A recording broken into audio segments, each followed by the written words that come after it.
So welcome to beginner's class. The first thing we need to do is set you up on your bike so you can be comfortable. The seat should always be to your hip here. So sometimes it has to come up or down. This one will have to come up.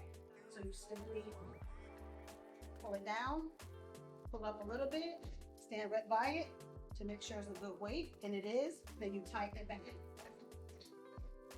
To make sure you don't hurt your back, it's always good to put your elbow on the seat. Touch here. This is too far back for me, so I'm going to have to slide up. That will be this part of the bike. It will come down, and all you do is slide it up. I will slide it up one just to see if I'm comfortable. Slide it back, and you put it here. This will be for your height. So for taller people, this will come up. I'm a little on the short side, so this side right here will be good. When you first get on your bike, if you have spin shoes, they will have a lock on them. You will need to lock it in here. If you don't have spin shoes and you have sneakers, we will put them in here and we will tighten them. Since I have spin shoes on, I'm gonna show you how we put them in. You first step your foot forward.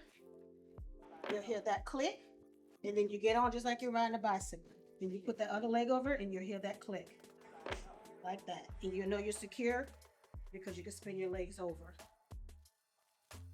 And that's the basics of setting your bike up.